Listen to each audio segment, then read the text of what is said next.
ஈரோடு இடைத்தேர்தலுக்கான தேர்தல் பணிங்கிறது எப்படி போயிட்டு இருக்கு? நாம் தமிழர் கட்சிக்காரங்க என்ன பண்ணுறாங்க? பெருசாக அதுவும் தெரியலப்பா. அண்ணன் வந்து டெய்லி பேசுகிறாங்க. அண்ணன் சீமான் அவர்கள் தினமும் வந்து மாலையில் வந்து பேசுகிறாங்க பொதுக்கூட்டத்தில், அதை பார்க்க முடியுது. அப்புறம் வீதி பரப்புரை செய்கிறாங்க, அதை பார்க்க முடியுது. அதை தவிர்த்து வேறு எதுவும் பெருசாக முன்னாடி இருந்த அளவுக்கு ஒரு ஹைப் இல்லையே அப்படின்ற மாதிரி பலரும் நினைக்கலாம்.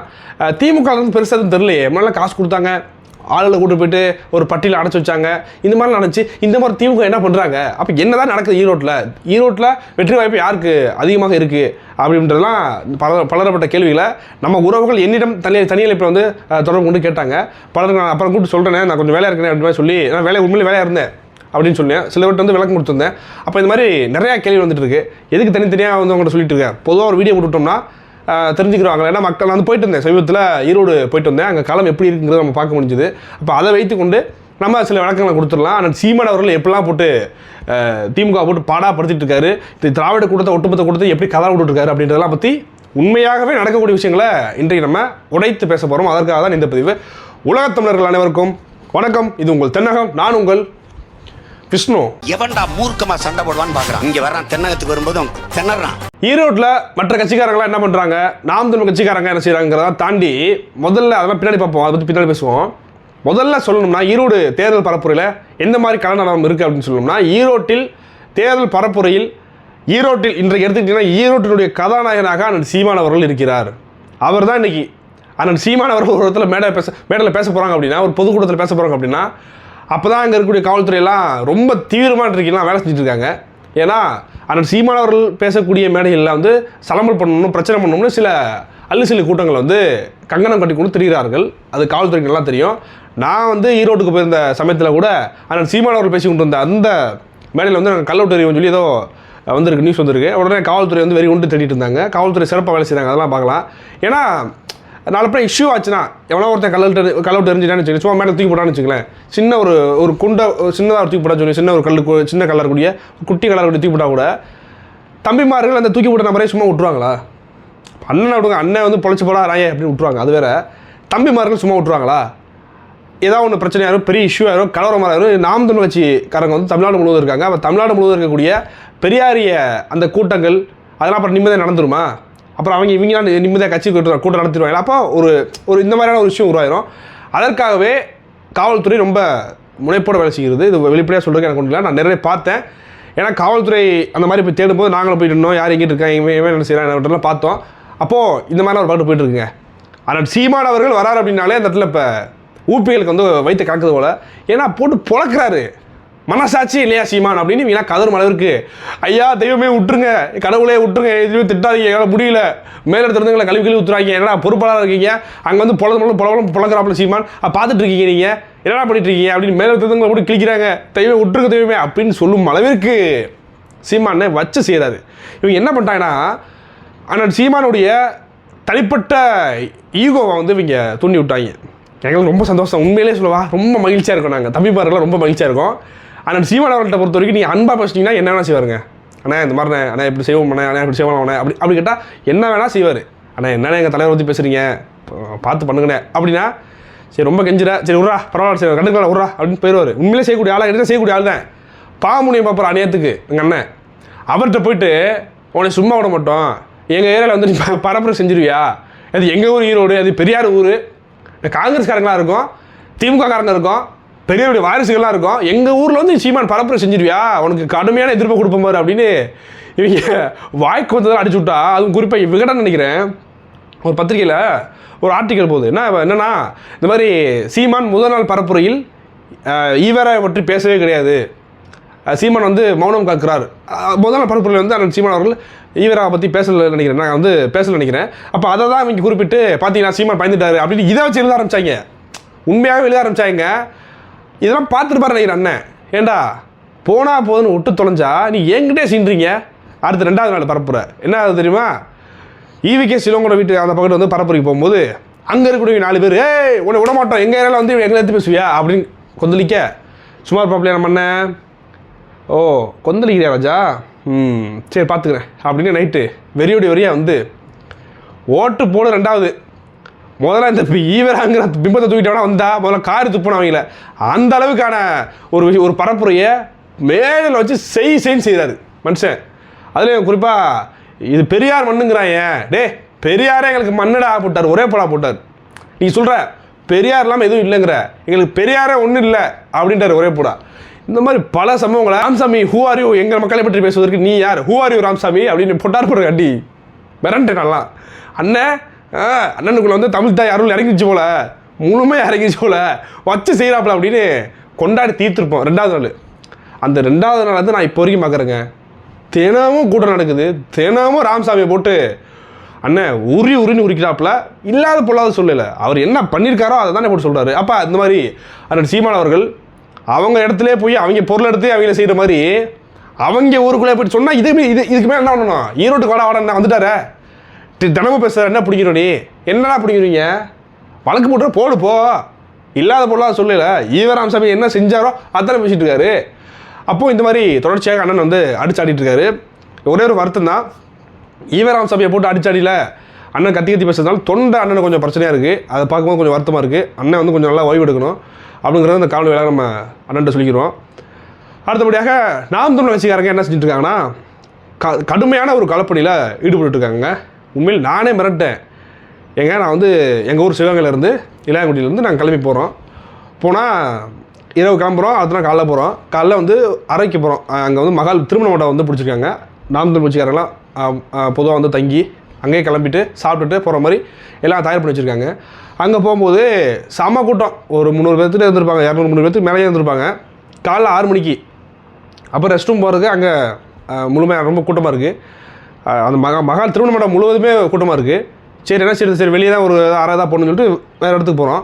அப்படி போயிட்டு இருக்கும்போது வாகனத்தில் காரில் போயிட்டு இருக்கு பார்க்குறோம், அங்கே தேநீர் குடிக்க போகிறவங்க, டீ குடிக்க போகிறவங்க, அந்த திருமண மண்டபத்துலேருந்து தேநீர் குடிக்கிறதுக்காக காலேஜ் போகக்கூடியவங்க நம்ம நாம் தமிழர் கட்சிக்காரங்க, அங்கே இருக்கக்கூடிய மகிழ்ந்து வாகனங்கள் இருக்குது, வாகனத்துலலாம் துண்டறிக்கை வச்சுட்டு போயிட்டுருக்காங்க. காலைல 6 மணிக்கு பரப்புரை செய்கிறாங்க. 6 மணிக்கு. உண்மையாக நான் வரைக்கும் இப்படி பண்ணது கிடையாதுப்பா. நம்ம ஊரில் வந்து சிவகங்கையில் பரப்புரை செய்வோம். காலைல எல்லாம் கிளம்பி ஒரு 9 மணிக்கு மேலே கிளம்பி போய் அதுக்கப்புறம் பரப்புரை செய்வோம். நைட்டு வந்து ஒரு 9:30 வரைக்குமே கிராமப்பகுதியெலாம் போயிட்டு 9:30-10 மணி வரைக்கும் பண்ணியிருக்கோம். அது வேறு. ஆனால் விடிய காலை எந்திரிச்சோடனே டீ குடிக்க போகிறோம், சும்மா போகாமல் துண்டறிக்கை எடுத்துகிட்டு போவோம். டீ குடிச்சு வரும்போது அப்படியே 4 லட்சம் கொடுத்து வருவோம் துண்டறிக்கையை, எதுக்கு சும்மா போயிட்டு வர அப்படின்னு அந்த நேரத்தை கூட வீணாக்காமல் அவ்வளோ பரப்புரை செஞ்சுட்ருக்காங்க.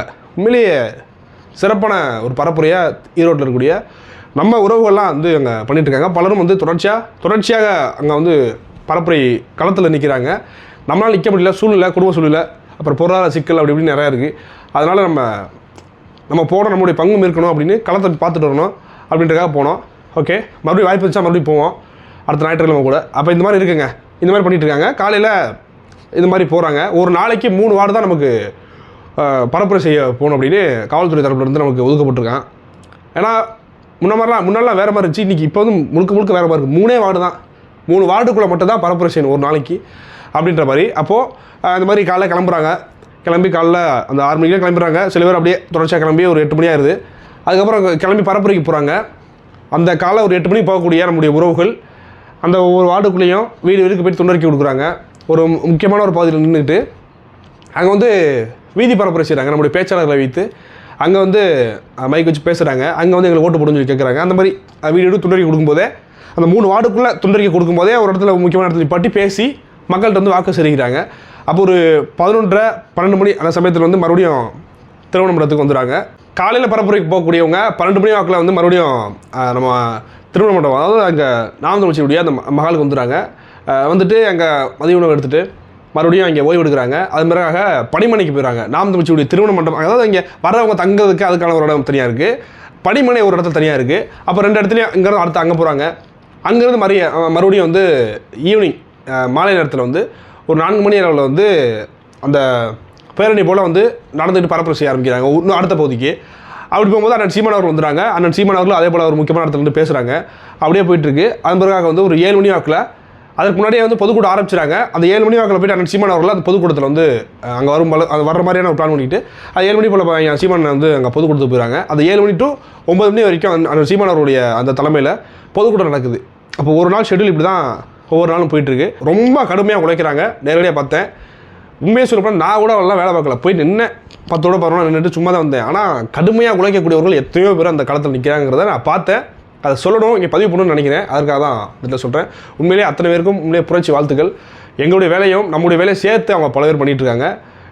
சாதாரண விஷயம் கிடையாது. ஒரு 4 நாள் ஒரு வேலையை விட்டுட்டு போயிட்டு இப்போ நான் இருக்கேன் என்ன வச்சுங்களேன், ஒரு 4 நாள் என்னுடைய வேலையை பார்க்காம நான் வந்து அங்கே போய் நின்னேன் அப்படின்னா எனக்கு கொஞ்சம் பொருளாதார நெருக்கடிகள் ஏற்படும். அப்புறம் வந்து இந்த மாதிரி குடும்ப ரீதியாக பிரச்சனைகள் வரும். எல்லா பக்கமும் பிரச்சனை தானே. அப்போ வந்து இதெல்லாம் விட்டுட்டு தானே பல பேர் போய் நிற்கிறாங்க களத்தில். அப்போ அவங்கள வந்து உண்மையிலே கொண்டாடணும். நம்மளால் செய்ய முடியாத ஒருத்தவங்க செய்கிறாங்கல்ல, என்னால் செய்ய முடியல, உண்மையிலே சொல்கிறேன், என்னால் தொடர்ச்சியாக அப்படி நிற்க முடியல. நம்ம வீட்டில் இல்லைட்டா நமக்கு அப்புறம் வீட்டில் விசை வச்சுருவாங்க. அது வேறு ஒரு பக்கம் இருக்குது. கட்சிக்கு போகிறது ஓகே, அதனால் வந்து 4 நாள் 3 நாள் போனோம்னா அது கொஞ்சம் நெருக்கடிகள் ஏற்படுது. பொருளாதார ரீதியாக தொழிலே கொஞ்சம் சிக்கல் வருது. அதுக்காக அந்த மாதிரி அதை பார்த்து கொஞ்சம் பேலன்ஸ் பண்ண வேண்டியிருக்குல்ல, அதுக்காக தான் அங்கே உறவுல. அப்போ சொந்த காசை போட்டு தமிழ்நாடு முழுவதும் இருக்கக்கூடிய எத்தனையோ பேர் வந்தாங்க. அதே போல் பல பேர் வந்து பள்ளிக்கூட படிக்கக்கூடியவர்கள், கல்லூரி படிக்கக்கூடியவர்கள், வேலை பார்க்கக்கூடியவங்க, ஞாயிற்றுக்கிழமை லீவ் கிடச்சுன்னா அந்த நாளில் வந்து பரப்புரை செய்கிறாங்க. இதெல்லாம் வேறு எந்த கட்சியிலுமே நடக்காது. குறிப்பாக நம்ம மகளிர் பசங்கள்லாம் அக்காக்கெல்லாம் அவ்வளோ பேர் தர்றாங்க. அவ்வளோ அடிக்கிற வெயிலில் காலையிலேருந்து மாலை வரைக்கும் வந்து இரவு வரைக்கும் அப்படியே முழுக்க அக்காக்கள்லாம் நம்முடைய அக்கா தங்கைகள்லாம் வேட்பாளர் கூட தெரியுறாங்க, பரப்புரை செய்கிறாங்க. வியப்பாக இருக்குது. அத்தனை பேருக்கும் தென்னாத்திரி சார்பாக புரட்சி வாழ்த்துக்கள். சிறப்பாக பண்ணிகிட்டு இருக்காங்க. இதுபோல் எந்த கட்சியிலும் நடக்காது. திமுக கரெக்டாக ஒருத்தர் கூப்பிட்டு கேட்டேன், ஏங்க எங்கள் கட்சிக்காரங்க இந்த மாதிரிலாம் வேலை செய்கிறாங்க, உங்களுக்கு காசு தரலைன்னா நீங்கள் இங்கே பரப்புரைக்கு போவீங்களா அப்படின்னு எனக்கு தெரிஞ்ச ஒரு திமுக கரெக்டாக எங்கள் ஊரில் கூட கேட்டேன். அவர் ஈரோடு பரப்புரைக்கு போகிறாப்புல. அவர் சொல்கிறாப்புல, என்ன ப்ரோ நாங்களாம் போவோமா அப்படின்னு அவரே சொல்கிறாப்புல. அதனால் நம்ம கட்சிக்காரங்க வேறங்க. காசை கொடுத்து வேலையை விட்டுட்டு சொந்த காசை செலவு பண்ணி எல்லாத்தையும் விட்டுட்டு வந்து இனத்திற்காக தமிழ் தேசியத்திற்கான வேட்பாளரை வெற்றி பெற வைக்க வேண்டும் என்பதற்காக இவ்வளோ உழைக்கிறாங்களே, அத்தனை பேருக்குமே நம்முடைய ஒரு ராயல் சல்யூட். அடுத்தபடியாக பார்த்தோம்னா திமுக காரங்க என்ன பண்ணுறாங்க கேட்டிங்கன்னா, போன முறை இருந்த அளவுக்கு இந்த முறை திமுக காரங்களுடைய பரப்புரைங்கிறது பெரிய அளவுக்கு இல்லை. பெரிய அளவுக்கு இல்லைன்னா நல்லா அப்படியே கசகசன்னு தெரிவாங்க கேட்டுக்கிட்டோம். இந்த முறை பெருசாக இல்லை. கண்ணு கட்டுற வரைக்கும் நம்ம கட்சிக்காரங்க தான் பரப்புரை வச்சுட்டு இருக்கோம். எனக்கு தெரிஞ்சு கடைசி காசு கொடுத்து காட் பண்ணான்னு நினைப்பேன்.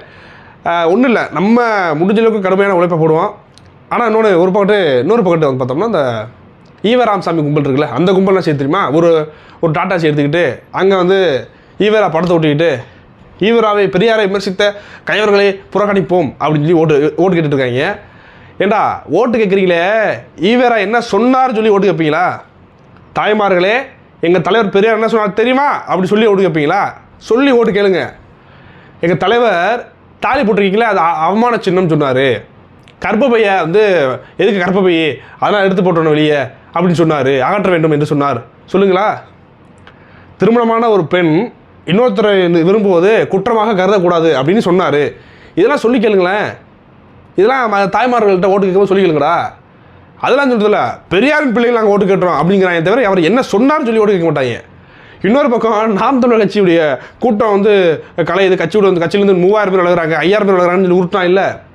ஈரோடு போய் பாரு. நானும் கடந்த முறை இடைத்தேர்தலுக்கு அப்புறம் நான் போயிருந்தேன். அந்த முறையை விட இந்த முறை அதிகமாக இருக்காங்க. அரங்கத்தில் உட்கார்றதுக்கு சேர் இல்லைங்க.